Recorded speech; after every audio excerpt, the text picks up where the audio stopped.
इस वीडियो में आज हम फरवरी 2026 के सेकेंड वीक यानी कि 8 फरवरी से 14 फरवरी तक के बीच में जो इवेंट्स हुए हैं करंट अफेयर्स में, उस पर हम क्वेश्चन आंसर के माध्यम से सारे टॉपिक्स को जानेंगे, समझेंगे और क्वेश्चन बनाएंगे। ये हमारा जो सेट होता है वो काफी केयरफुली सेलेक्ट किया जाता है। इसमें जो भी टॉपिक्स होते हैं, और आप इसको यकीन मानिए कि अगर आप इसको रेगुलर रूप से करते जाते हैं तो एग्जाम में कोई भी करंट अफेयर्स का जो क्वेश्चन है वो आपसे नहीं छूटेगा। एक दो छूट जाए वो एक अलग बात है, लेकिन आम तौर से 95% क्वेश्चन आपका इसमें से आएगा। हम इसके अलावा फिर एक मंथली भी करेंगे जिसमें कि साइंस टेक वगैरह को भी लेंगे और बिहार से लेंगे। क्योंकि बिहार का हम अलग से करते हैं, इसलिए बिहार वाला इसमें अधिकतर शामिल नहीं करते हैं। तो आइए आते हैं। फिर इस वीक में हम लोग 25 क्वेश्चंस सिलेक्ट किए हैं और उसको एक एक करके जो है हम लोग देखते हैं। ठीक है, आइए हम क्वेश्चन नंबर 1 टेकअप करते हैं। इसमें स्टेटमेंट्स दिया हुआ है और उन स्टेटमेंट्स में से जो सही है उसको नीचे में जो कोड दिया हुआ है, उन कोड्स में से 4 तरह का कोड है, उनमें से एक को चुनना है। तो शुरू करते हैं। Question number 1, consider the following statements. India provided a special economic package of $175 million to Seychelles in February 2026। तो अच्छा, पहले स्टेटमेंट पढ़ लेते हैं, उसके बाद में करते हैं। सेकेंड स्टेटमेंट है, Seychelles is an island country situated in the Indian ocean 1500 kilometre east of mainland Africa.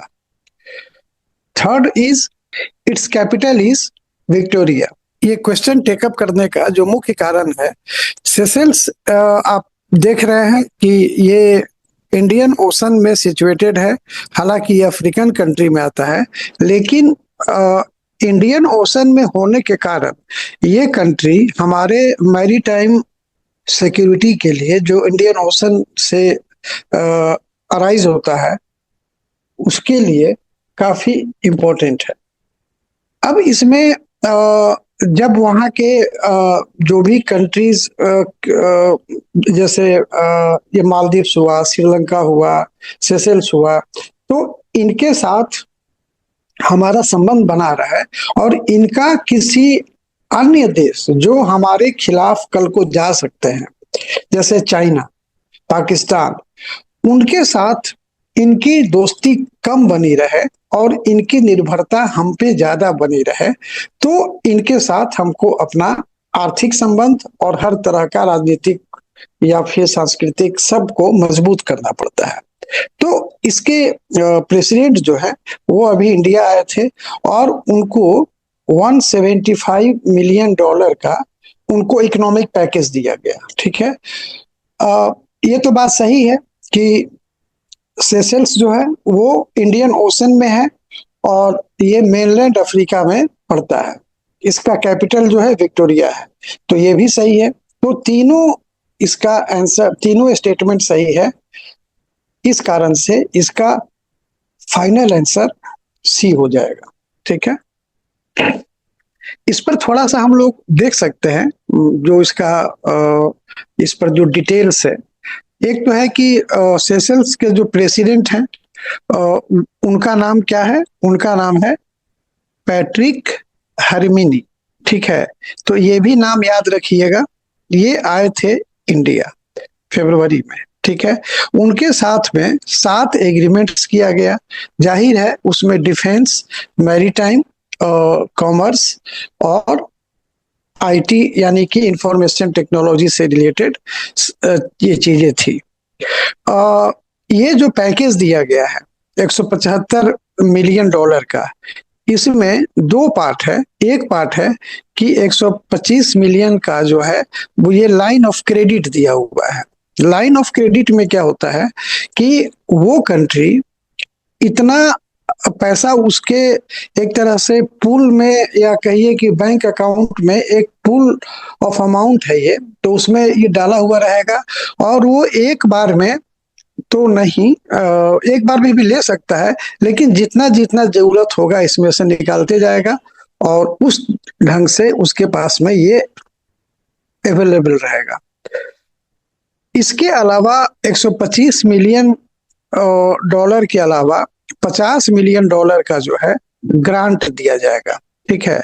अब देखिए, ये जो भी जो पैसा दिया गया है उसका यूटिलाइजेशन हाउसिंग के लिए, सोशल सिक्योरिटी के लिए, ई मोबिलिटी के लिए, वोकेशनल ट्रेनिंग के लिए, हेल्थ पर, डिफेंस पर, मैरीटाइम, ये सब पर एक तरह से खर्च किया जाएगा। और इंडिया जो है वोकेशनल ट्रेनिंग और स्किल अपॉर्चुनिटी भी उनको प्रोवाइड कराएगा अपने तरफ से। तो ये काफी अच्छी बात है। सेशल्स जो है एक छोटा सा, मतलब अफ्रीका का ये सबसे छोटा कंट्री है, आइलैंड कंट्री, लेकिन इसमें 115 आइलैंड्स हैं। तो आप समझ सकते हैं कि छोटे छोटे ही आइलैंड्स होंगे, लेकिन काफी इंपॉर्टेंट है। ठीक है, तो ये क्वेश्चन नंबर 1 हुआ। अब आइए क्वेश्चन नंबर 2 पे देखते हैं। मिस्टर एंटोनियो जोसे सेग्यूरो, ये जो लीडर हैं, अभी पुर्तगाल में चुनाव हुआ, ठीक है, वहां पर ये जीत हासिल किए। और इनके साथ में एक खास बात है, मतलब जो इनकी पहचान है वो एक ये सेंटर लेफ्ट सोशलिस्ट लीडर है। जैसे कि आमतौर से हम लोग बांट देते हैं कि एक राइट विंग के हैं, एक लेफ्ट विंग के हैं, और जो जैसे कि सेंटर लेफ्ट वाले जो पार्टीज हैं उनको सेंटर लेफ्ट सोशलिस्ट लीडर कहा जाता है। जैसे कि इंडिया में आप इसके उदाहरण के रूप में कांग्रेस को ले सकते हैं। ठीक है, तो ये यहाँ पर तो क्वेश्चन नंबर 2 का, जिसमें कि पूछा जा रहा है कि mister Antonio Jose Seguro, a center left socialist leader has been elected as the president of which of the following countries, तो इसका आंसर हो जाएगा सी। ठीक है, इस पे अगर आपको थोड़ा जानकारी हासिल करनी है अगर, तो आप देखिए कि वो तो वही बात लिखा हुआ है, लेकिन इसमें जो ये इलेक्शन जीते तो ये वहां के hard right leader Andre Ventura को हरा कर ये जीते हैं। और काफी बड़ी मार्जिन है, क्योंकि विनर के रूप में सेग्यूरो ने 66.7% वोट हासिल किया, जो कि काफी, मतलब एक तरह से कहिए कि डेमोक्रेसी का यही मतलब यूज है, अगर मतलब देखा जाए कि इतने ज्यादा वोट से अगर कोई जीत कर आता है तो ट्रू डेमोक्रेसी इसी को कहा जाता है, और डेमोक्रेटिक रिप्रेजेंटेटिव भी इसी को कहा जाता है। अब ये नहीं कि जितना वोट पड़ा आपको आया है 30% ही, लेकिन चूंकि बाकी को 30% नहीं आया, बाकी को 20% आया, किसी को 28% आया, और इस कारण से आपकी सरकार जो है बन गई। तो हुआ क्या कि आप 30%, आप रिप्रेजेंट कर रहे हैं 30% को, लेकिन ये पूरी सरकार आपकी ये बनी हुई है। तो खैर, लेकिन वही डेमोक्रेसी है। ठीक है, तो वेंचुरा को जो है ये 33.3% ही मिला है। ठीक है, तो ये हो गया। अब एक और जानकारी हासिल कर लीजिए कि पुर्तगाल के जो प्रेसिडेंट हैं उनके पैलेस को पिंक पैलेस कहा जाता है। मतलब पैलेस नहीं, उनके रेजिडेंस को कहा जाएगा। पैलेस तो राजा महाराजाओं का हुआ करता था, आजकल इसका नाम जो है पीएम रेजिडेंस या प्रेसिडेंट ई रेजिडेंस। आप जानते ही हैं कि आज कल जो है भारत में भी नाम जो है, पहले भारत के प्राइम मिनिस्टर के रेजिडेंस का नाम था 7 डेज कोर्स, फिर बाद में वो कर्तव्य पथ हुआ, और अब ये सेवा तीर्थ के कॉम्प्लेक्स में स्थित होगा। तो नाम जो है सबका एक मतलब रखा जाता है। आगे आते हैं ये भी जो है कोई बहुत बड़ा ये नहीं है, इसलिए इसको हम लोग छोड़ देते हैं। तो आपका क्वेश्चन नंबर 2 हो गया। अब आते हैं क्वेश्चन नंबर 3 पर। What do you mean by Optimus? तो ऑप्टिमस जो है, इसमें 4 ऑप्शंस दिया हुआ है, जिसमें कि एक नोटा है, नन ऑफ द अबव। इसका आंसर हो जाएगा बी, सी। ठीक है, सी में आपका humanoid robot developed by Tesla. ठीक है, इसके अलावा अब आते हैं क्वेश्चन नंबर 4 में। According to projection of Moody's, what will be the India's growth rate in financial year 2026-27? ठीक है, तो इसका आंसर है जो मोदी द्वारा जो एस्टिमेट जो दिया गया है, वो अगले साल मतलब जो अप्रैल से जो शुरू होगा फाइनेंशियल ईयर हमारा, तो उसका 6.4 रहने वाला है। ठीक है, आते हैं क्वेश्चन नंबर 5 में। The first official visit of PM Modi, मतलब फर्स्ट ऑफिशियल विजिट किस कंट्री का हुआ, ये पूछना चाह रहा है। तो यहाँ पर 2026 में फरवरी में जब पार्लियामेंट का सेशन चल रहा था, उस बीच में प्राइम मिनिस्टर ने मलेशिया को विजिट किया था। अब आते हैं क्वेश्चन नंबर 6 पे। क्वेश्चन नंबर 6 में कहा जा रहा है कि स्टेटमेंट पर कंसिडर करने के लिए अब एक एक करके हम लोग क्वेश्चन के स्टेटमेंट्स को देखते हैं, फिर उस पर फिर डिस्कस करेंगे।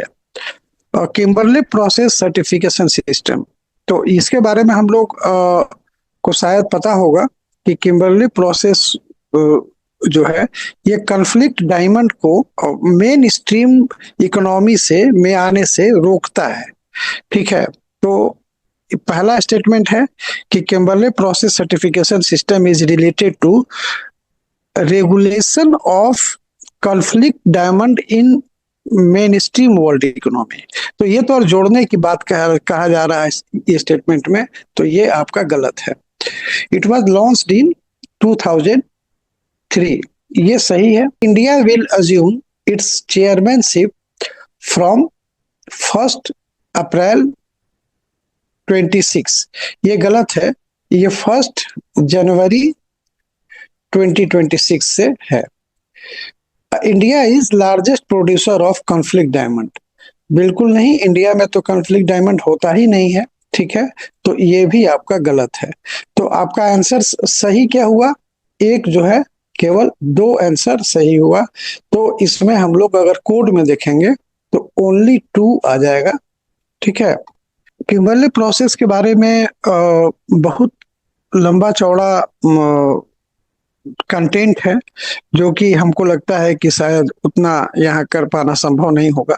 लेकिन किम्बरली प्रोसेस जो है, इसी के लिए बनाया गया था कि जो सिविल वार से ग्रसित कंट्रीज हैं या क्षेत्र हैं, वहां पर जो अलग अलग गुट द्वारा जो वॉरियर ग्रुप्स हैं, उनके द्वारा अगर किसी तरह का डायमंड माइंस में से निकालकर अपने द्वारा जो कब्जा किया हुआ रहता है, वो उसमें से अगर निकाल कर ये और उससे पैसा कमाते हैं, तो ये चीज हम एक क्वेश्चन शायद पिछली बार भी इस पर ये किए थे, तो उसमें कई बात बताए थे, इसलिए हमको लगता है कि रिपीटेशन हो जाएगा। लेकिन क्वेश्चन जो है इसमें डिफरेंट है, तो आप इस पर ध्यान देंगे। हम आगे बढ़ते हैं।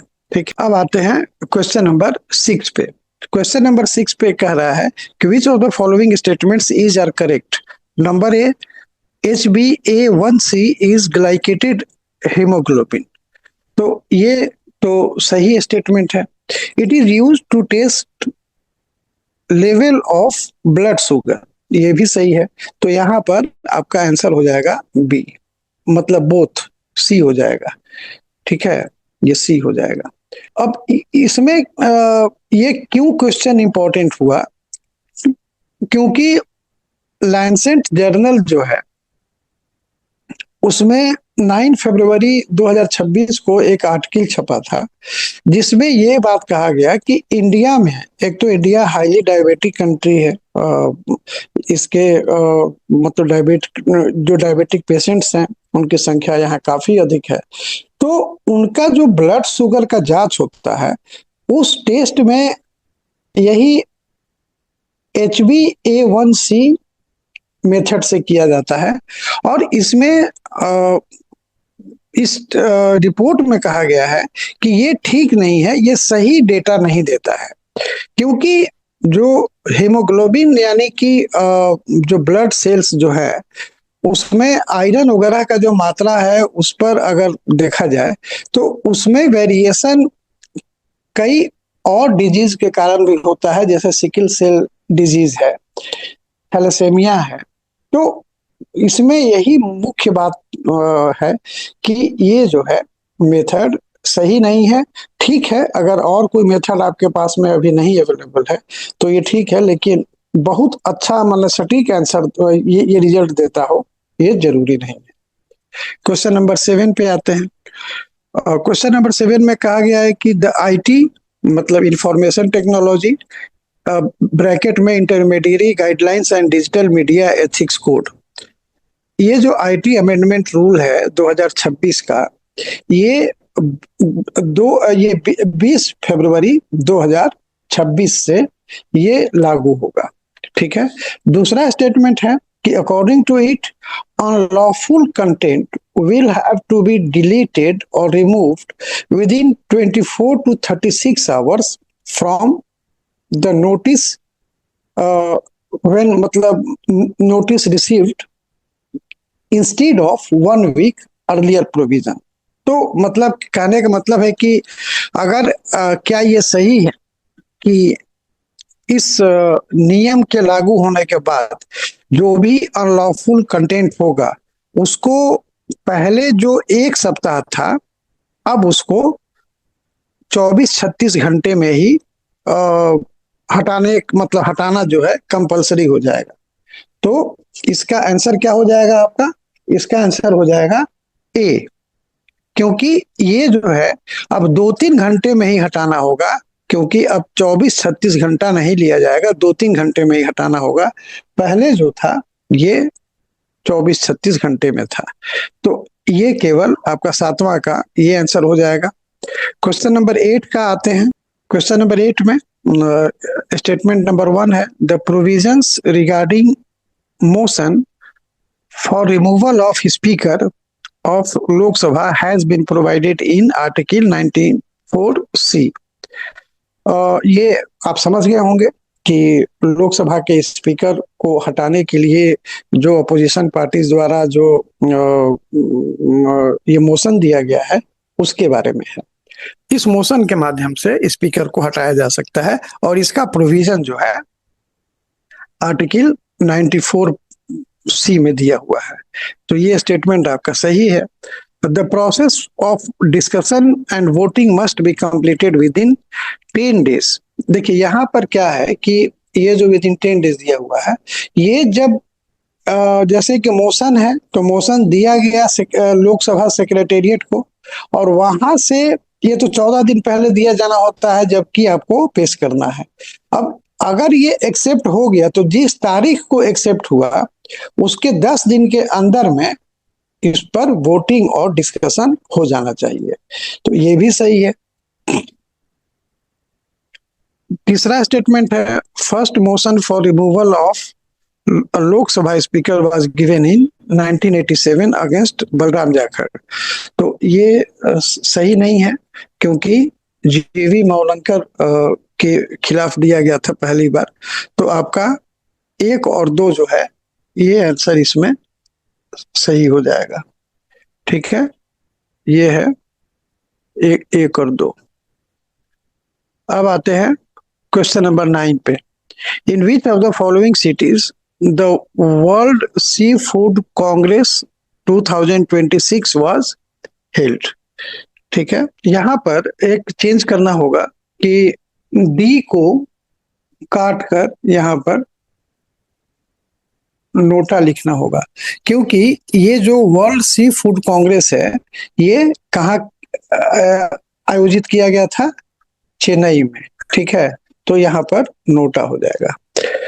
आते हैं question number 10। Consider the following statements about US Bangladesh trade deal 2000 26। तो क्वेश्चन नंबर 10 जो है यूएस बांग्लादेश ट्रेड डील के बारे में है। अभी हम जब ये इंडिया मतलब ये फरवरी के सेकेंड वीक में ही हुआ है, ठीक है। तो इसमें जो है एक तो पहला स्टेटमेंट है कि the export goods from Bangladesh to USA will be charged at a tariff of 19%।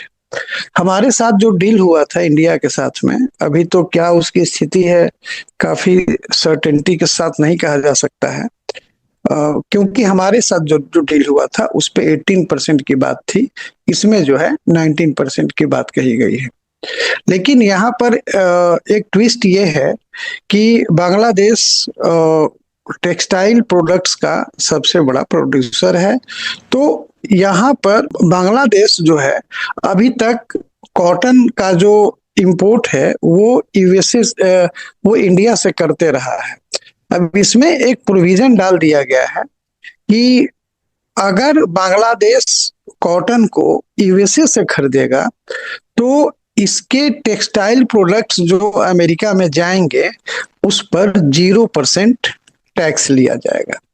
यानी कि हमारा जो कस्टमर था एक तरह से वो अब अमेरिका की तरफ जा सकता है इसलिए बोल रहे हैं क्योंकि फिर भी जो हमारा कस्टमर है वो हमारे प्रोडक्ट का जो हमारा जो कॉटन है उसकी क्वालिटी देखेगा। वहां से लाने में जो फेयर खर्च होगा, भाड़ा जो खर्च होगा, उसके बारे में जो ट्रांसपोर्टेशन चार्ज होगा उस पर विचार करेगा। तो अभी ये कहा नहीं जा सकता, लेकिन ऐसा प्रोविजन है। तो ये भी जो है सही है और ये भी सही है। तीसरा जो है USA is largest producer of, तो यूएसए जो है लार्जेस्ट नहीं है, इंडिया लार्जेस्ट है। तो ये आपका गलत हो गया। और the largest destination of India, ये Indian cotton in 2025 was Bangladesh. तो ये तो सही है, लेकिन 2025 में ही नहीं बल्कि पहले भी ये बांग्लादेश ही सबसे बड़ा हमारे कॉटन का खरीदार हुआ करता है, ठीक है। तो इसमें जो है हमारा ये क्या हो जाएगा क्वेश्चन नंबर, ये आंसर जो है 1, 2 और 4, 3 तो गलत हो गया था। तो ये जो है सी आपका आंसर हो गया। इसमें बहुत सारा ये है, आप इसको पढ़ लेंगे, हम धीरे धीरे स्क्रॉल कर दे रहे हैं, रोक के आप पढ़ लीजिएगा, ठीक है। अब आते हैं क्वेश्चन नंबर 11 पर। अ 3rd सेंचुरी सीई मतलब common era Tamil inscription has been discovered from 6 rock cut tombs in Valley of Kings, a renowned UNESCO World Heritage Site in Egypt। तो ये बात सही है कि इजिप्ट में जो वैली ऑफ किंग्स है जो कि यूनेस्को का एक वर्ल्ड हेरिटेज साइट है, वहां से 6 टूम्स में से 3 मतलब तीसरी सेंचुरी एडी का, ठीक है ना, तीसरी सेंचुरी एडी का तमिल का इंस्क्रिप्शन मिला है। और उस इंस्क्रिप्शन पर सिकाई कुरान ट्रेडर था, बिजनेसमैन था, उसका नाम लिखा हुआ है 8 बार, ठीक है ना। 6 टूम्स में से जो मिला है तो 8 बार मिला है। तो इससे क्या सिद्ध होता है, तो ये तो खैर पहले आंसर हम कर लें कि सी होगा। अब यहाँ पर सिग्निफिकेंस इसका क्या है कि ये मतलब इंडिया जो सदर्न इंडिया है, जो तमिलनाडु वाला जो एरिया है और जो इजिप्ट है, वहां से ट्रेड रिलेशन हमको पहले भी था पता, लेकिन अब इसकी पुष्टि जो है और अच्छे ढंग से हुई है, वही सब्सटेंशिएट हुआ है, ठीक है ना। तो ये आपका क्वेश्चन नंबर 11 का सी हो गया। इसमें भी बहुत सारा इसके बारे में दिया हुआ है, आप इसको धीरे धीरे करके रोक रोक के आप पढ़ लेंगे। क्वेश्चन नंबर 12, क्वेश्चन नंबर 12 में आता है विच of the following have India's first musical path. Mumbai में जो मुंबई नागपुर जो एक्सप्रेसवे है, समृद्धि एक्सप्रेसवे उसका नाम दिया गया है, उसके एक पर्टिकुलर स्टेज पर म्यूजिक बजाया जाएगा, जिसको कि संगीत मार्ग के रूप में नाम रखा गया, नामकरण किया गया है। और ये 11 फरवरी को इसका उद्घाटन जो है महाराष्ट्र के मुख्यमंत्री द्वारा किया गया था।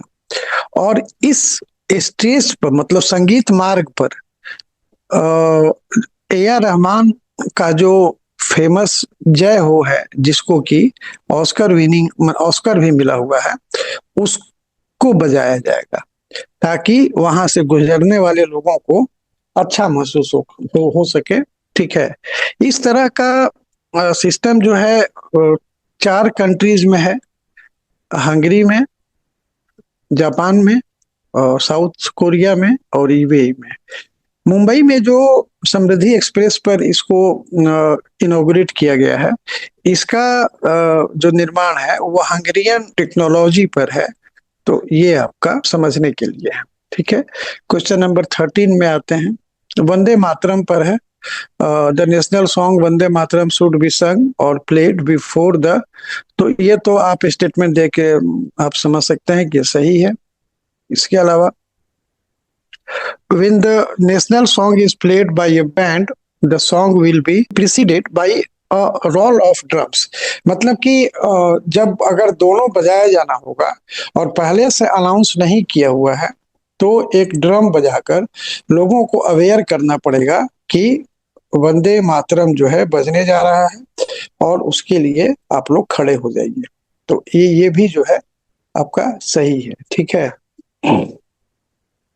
और ऑफिशियल वर्जन जो अभी जो लागू किया गया है, तो ये जो है 3.1 मिनट लंबा होगा, जिसमें कि वो 6 स्टैंजाज भी शामिल हैं, जिनको फ्रीडम स्ट्रगल के दौरान भारतीय राष्ट्रीय कांग्रेस के लीडर और रविन्द्रनाथ टैगोर वगैरह की जो समिति बनी थी, उसके द्वारा ये कहते हुए हटा दिया गया था, मतलब 2 ही रखा गया था और बाकी को हटा दिया गया था, कि उसमें एक पर्टिकुलर धर्म से रिलेटेड इंडिकेशंस है, जो कि उस समय जो पूरे राष्ट्र निर्माण के लिए जरूरी था कि हर धर्म के लोगों को जोड़ कर रखा जाए और राष्ट्र का निर्माण किया जाए, तो उसमें वो बाधक पहुंच सकता था। तो इस कारण से हटाया गया था। अब इसको शामिल किया गया है उन स्टैंडर्ड्स को भी। ठीक है, तो यहाँ पर आपका आंसर क्या हो जाएगा? ये क्वेश्चन नंबर कितना था? क्वेश्चन नंबर 13 का जो है ये हो जाएगा 1, 2 और 3। ठीक है, question number 14, which of the following motions was presented in Lok Sabha against the leader of opposition by a member of house in the first part of the budget session.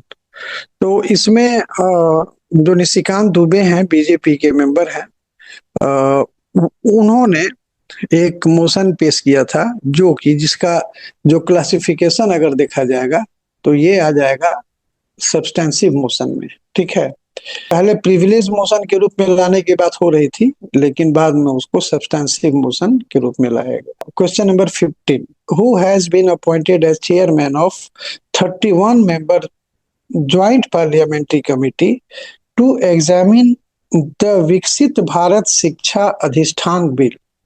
ये बिल लाया गया था दिसंबर में, और उसको फिर भेज दिया गया था कमेटी को। तो उस कमेटी का गठन किया गया है, जो उसके पूरे बिल पर विचार करेगा कि उसमें क्या है, क्या होना चाहिए और क्या नहीं है। तो इस पर जो है राज्यसभा और लोकसभा से मिलाकर 31 मेंबर को इसमें किया गया है। उसके चेयरमैन के रूप में डी पुरंदेश्वरी, जो बीजेपी के मेंबर हैं, इनको उसका अध्यक्ष बनाया गया है। आइए question number 16, in Bangladesh 12th national parliamentary elections were held in on 12th February 2026। तो 2026 का तो हुआ था, ये बात सही है, लेकिन ये 12वां वहां के संसद का 12वां इलेक्शन नहीं था, बल्कि ये 13वां था। ठीक है। बांग्लादेश नेशनल पार्टी जो कि सबसे बड़ी पार्टी के रूप में आई है, उसने जो है अकेले 209 सीट जीता है और उसके अलाइज को 3 मिला है, तो कुल मिलाकर 212 हो जाता है। ठीक है, तो ये स्टेटमेंट जो है गलत है। ये जो चुनाव हुआ था उसी के साथ में एक रेफरेंडम भी हुआ था जो कि 2024 के जुलाई चार्टर को कंफर्म कराना था पब्लिक से। तो ये भी 12 फरवरी 2026 को ही हुआ था और ये रेफरेंडम जो है 68% वोट के साथ में इसको लोगों ने सपोर्ट किया। तो यहाँ पर क्वेश्चन स्टेटमेंट नंबर 1 गलत है, स्टेटमेंट नंबर 2 जो है ये गलत है, तो 3 और 4 जो है सही हो गया। तो यहाँ पर 3 और 4। ठीक है, अब आते हैं क्वेश्चन नंबर 17 पर। The value of export of the James and jewellery. ठीक है, जेम्स ज्वेलरी जो है ये 2026 मतलब अप्रैल 2025 से जनवरी 2026 के बीच में 2318 करोड़ डॉलर का एक्सपोर्ट रहा। ये देखिए, हम ये बात समझते हैं कि आप हर पीरियड का याद नहीं रख पाएंगे, लेकिन अगर आप को याद होगा, कभी आपने इसको समझा होगा, तो देखिए हम कितना डिफरेंस रखे हैं कि अगर आपको थोड़ा सा भी याद होगा, थोड़ा सा भी आइडिया होगा, तो आप इसका सही आंसर मार सकते हैं। इसीलिए इतना लंबा लंबा ये गैप रखा गया है। अब जैसे 317 रख देते, 2318 रख देते, तो शायद आप ज्यादा कंफ्यूज करते। क्वेश्चन नंबर 18, मिसेस पामेला कॉन्टी, ये इंडिया के national women under 17 football team की कोच अपॉइंट की गई हैं, इटली की हैं और ये फुटबॉल प्लेयर भी रह चुकी हैं। ठीक है, क्वेश्चन नंबर 19, कलिगनार मगालीर उर्मई थिट्टन, ये KMUT जो है ये एक स्कीम है तमिलनाडु गवर्नमेंट द्वारा, जिसमें कि करीब 1.5 लाख लोगों को 5,000 रुपए का अमाउंट जो है ये दिया जाना है, डायरेक्ट DBT से दिया जाएगा। तो अब ये बात अभी आपने देखा होगा कि सुप्रीम कोर्ट भी काफी चिंतित है कि फ्रीबीज जो है ये वोट को प्रभावित करने के लिए और ये फाइनेंशियल स्थिति के लिए भी ठीक नहीं है। तो खैर यहाँ पर आंसर जो हो जाएगा वो हो जाएगा B। ठीक है, क्वेश्चन नंबर 20 पर आते हैं।